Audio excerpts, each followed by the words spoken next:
The Goodwood members meeting setup is well underway, an event that sees hundreds of classic cars take to the track.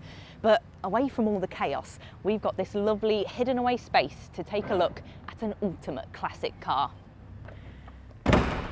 We've been kindly lent one from Honda's heritage fleet for 24 hours only, and we'll be comparing it to the latest model, the first to be sold here since the company closed down its UK factory.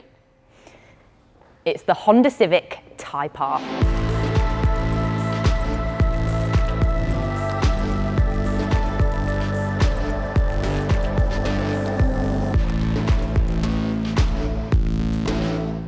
So on our hands, we've got the EP3, the car that started it all for the Type R in the UK. And it was probably Honda's first hot hatch that screamed, "I want to go fast." But on the other side, we've got the brand new FL5 model. Now, is this still the original car that it once was, or have they messed it up completely? Let's find out. Okay, so first up is styling. Now, they've both got some similarities, like with the red Type R bucket seats and the badging on the front, but I absolutely loved the EP3 when it first came out. I thought it was slick and sporty, but comparing it right next to the latest model, it looks a bit puppy-like compared to this new styling with its angular lines. But I have to say it's a lot softer compared to the previous generation, which caused a lot of fuss when it first came out with its aggressive styling. But now I think Honda have hit the nail on the head with it. Okay, we've seen the front, we need to check out the back, so let's get them turned around. They both have some sporty side trims and they both share the red Type R Honda badge. But that's as far as it goes in terms of rear end design.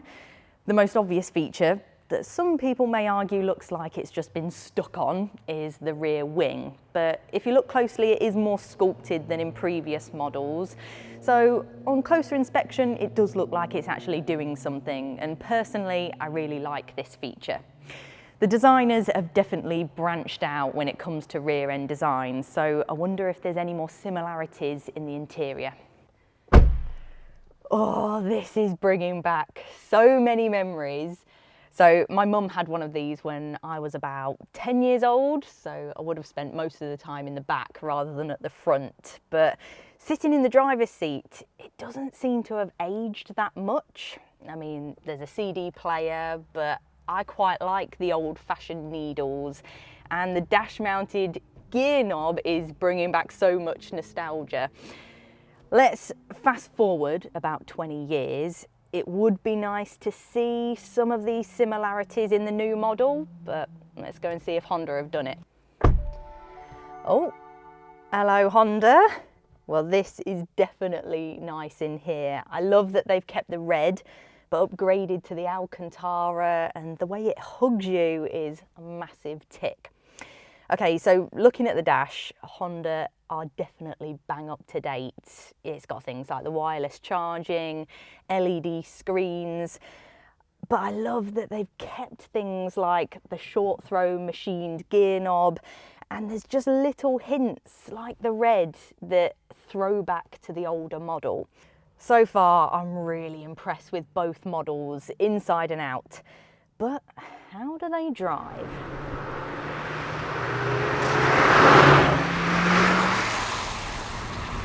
It's been a long time since I've driven one of these, and I've got to say I'm really looking forward to the drive. So in the EP3 we've got a 2-litre iVTEC engine producing about 212 brake horsepower, and because of the VTEC you really need to rev it to extract performance. But that way of driving, of really revving the car, moving through the short throw gearbox with a CD blaring, is really giving me a blast from the past.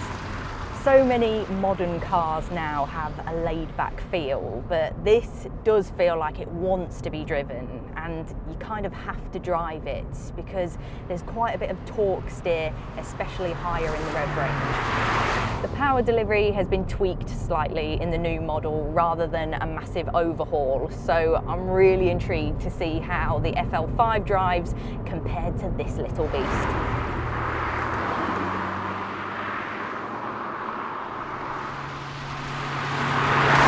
under the bonnet of the FL5, we've got the same 2-litre unit, but with revised turbos for more efficiency, creating about 325 brake horsepower.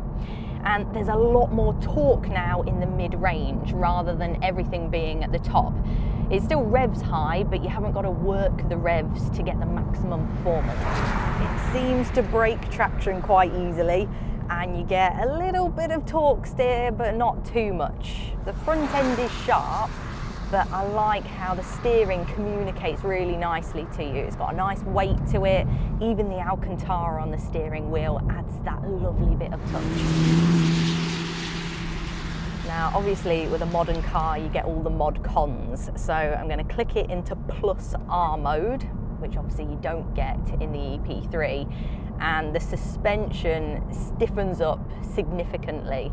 And you can really tell when you put your foot down, it's a lot more responsive. That's the thing with these modern cars. You got all these different drive modes, different setups. It's so refined and such a good drive.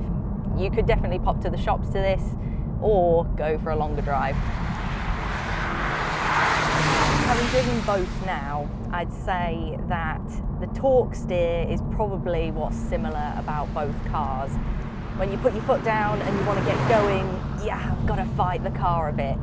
But I kind of like that, it makes the car fun.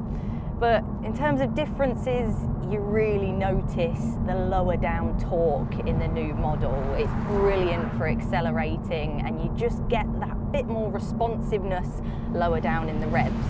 But overall, you can tell that the new model has got 20 years refinement over the old EP3. It just feels so polished.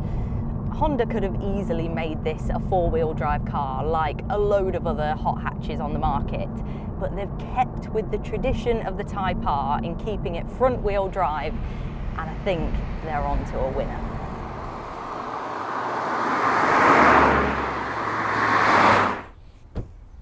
So is the FL5 better?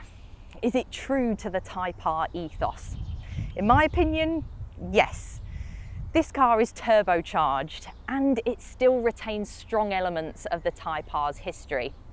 As much as I've had fun driving the EP3 and reliving my youth, the FL5 ticks so many boxes. Plus, I've got a long drive home tonight, so it'd be nice to do that with a bit of modern luxury.